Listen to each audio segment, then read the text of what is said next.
Hi guys, and welcome back. So today we are making, essentially it's the filling of a chicken dumpling, a Chinese chicken dumpling, but we aren't using the wrapper. We're making them keto.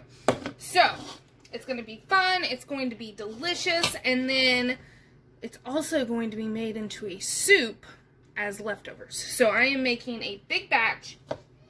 And it's super, they're delicious.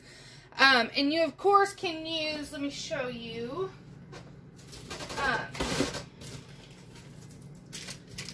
You can use these. And I've done it.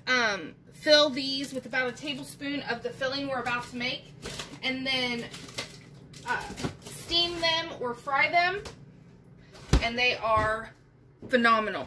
But, like I said, I want this to be a low-carb version. So we're skipping the wrapper, making them into meatballs, and then baking them. So, to start off, I have about 2 cups of finely chopped spinach. You could use bok choy or cabbage, but the last time I did this, I used spinach because that's what I had, and it was great. So that's what I'm using. And then I also have about a cup of finely diced portobello mushrooms, and then also about a half a cup of green onions that I've finely sliced. Throw those in there. And then to this, we are adding about a tablespoon of ground ginger. You could, of course, use fresh. I'm just using what I have on hand. I don't use ginger enough to justify buying it. I know you can freeze it, but I just don't use it enough. Some garlic powder, and then a little bit of salt, some fresh ground pepper. Always go heavy on the pepper because I love it. And then we're going to add about 4 tablespoons of soy sauce. And I am just eyeballing. Oh, looky there. 4 tablespoons.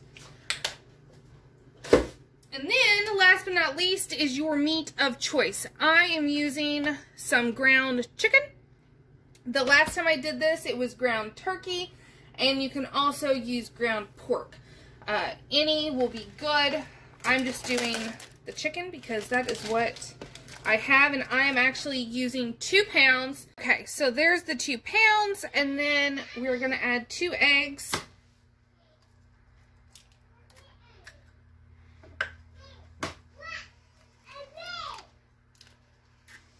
And then just a tiny, tiny bit of sesame seed oil. Not a lot. This stuff is potent, but it's good. So now just get down and dirty with it and get everything mixed together really well. Okay, so once everything is well incorporated, this is what it looks like. My oven is preheated to 400 degrees, and these are going to go for about 20 minutes or until they're, of course, completely cooked. So I have a baking sheet over on the other side, and I'm just using an ice cream scoop. And I'm not even being super pretty with it because, quite honestly, I don't want to get it all over my hands. It is soft because it doesn't have the breadcrumbs. It's still going to work out just fine because the mushrooms actually help kind of solidify it. But because of that, I don't want to roll them around in my hands because it's really just going to be an icky mess. So use the scoop, scoop it onto your tray, and keep doing all that work. So, they've been out of the oven for about 15 minutes. They are manageable. They are perfectly done. Look at that. Yum, yum, yum, yum, yum. They aren't perfectly round because, like I said, I just scooped them and then put them on. But I have some sweet soy sauce that I whipped up, and half of these are going to be dinner, dipped, and eaten, and the other half is going into a soup, kind of like a wonton soup. but with these little meatballs. But,